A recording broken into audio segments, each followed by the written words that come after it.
落選したからお金ください。何十万円がいいな。あ、でも500円でもいいです。スタバより安いよ。当然炎上井川本元隆9文字でとどめ。2月の衆院選で落選した中道改革連合の山岸一生前衆院議員44が月額500円の支援を呼びかけました。曰く、何万円、何十万円も支援してくださる方がいたらいいな。スターバックスの高めのメニューより安いです。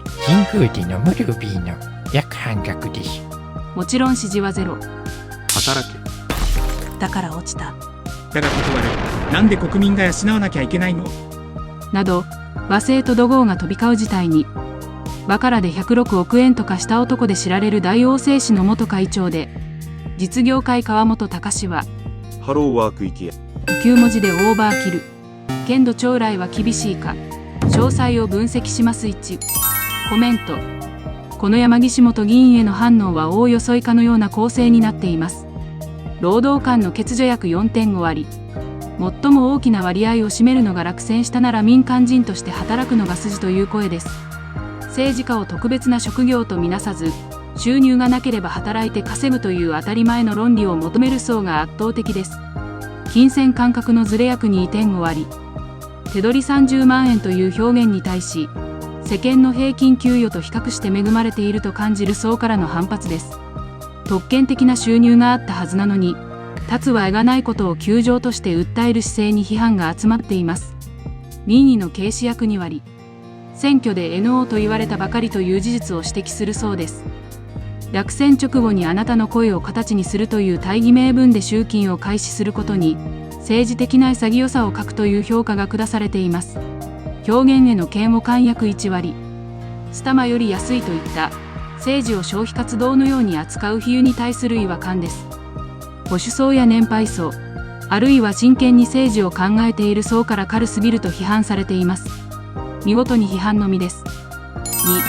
2. 本当のお金事情。少しだけフォローすると、イメージと違って国会議員の財布事情は高額な収入を巨大な経費が食いつぶす超自転車操業の状態です。収入の構造。国会議員には歳費として年間約2200万円が支払われます。ここに調査研究広報滞在費という名目の月額100万円、年間1200万円が加わります。さらに立法事務費として年間約780万円が動かせるため、議員1人が自由に差配できる金額は合計で4200万円ほどになります。これに加えて、公設秘書3名分の給与、約2500万円前後を国が直接負担しています。支出の生々しい実態。しかし、これだけのお金が手元に残るわけではありません。まず、公設秘書だけでは選挙区の管理や国会活動が回らないため、ほとんどの議員が施設秘書を数名雇っています。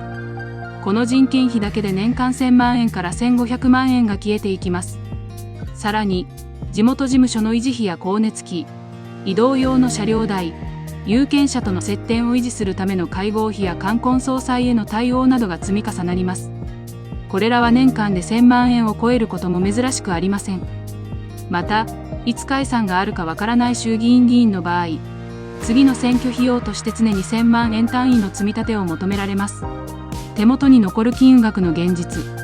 こうした政治を続けるためのコストを全て差し引くと、冒頭のニュースにあったように、個人の生活に回せるお金は月々30万円程度まで圧縮されるケースが実際に存在します。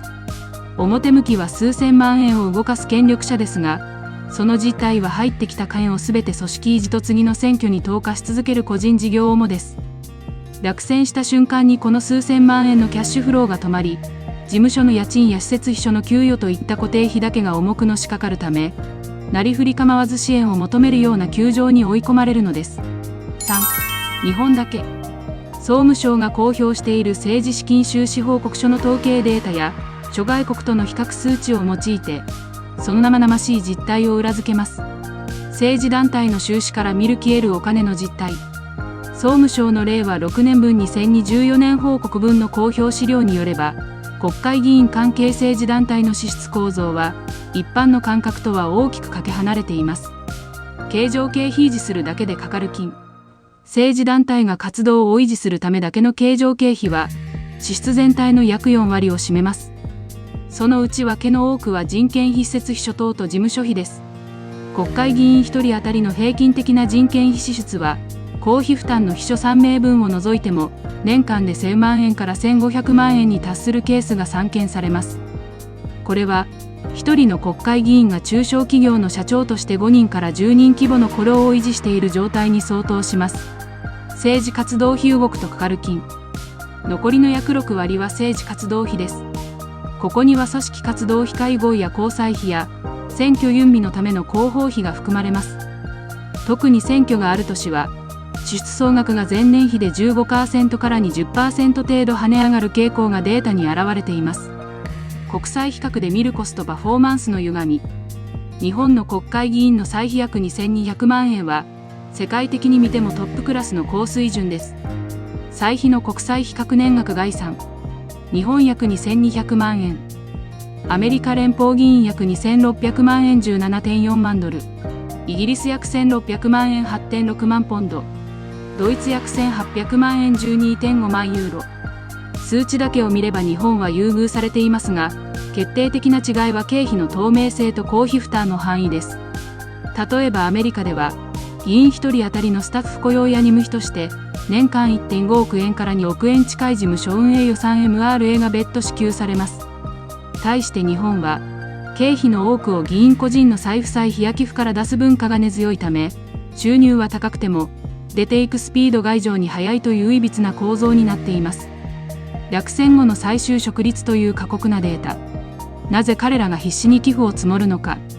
その背景には、落選後のキャリアパスの不在があります。日本の国会議員のうち、落選後に民間企業へスムーズに再就職できる割合は極めて低いのが現状です。多くの元議員は、次の選挙を目指して浪人生活を送ります。ここで、日本の政治資金制度の穴が浮き彫りになります。無職になっても事務所費は止まらない次の当選を目指すなら、地元事務所を閉鎖するわけにはいきません。寄付が唯一の生命線議員バッジがないため、政党からの交付金も激減します。結果として、個人献金サブスクやノートなどに頼らざるを得ない構造になります。まとめ数字が示す構造的欠陥。データが証明しているのは、以下の3点です。高収入だが、それ以上に固定費人件費事務所費が巨大な事業体であること。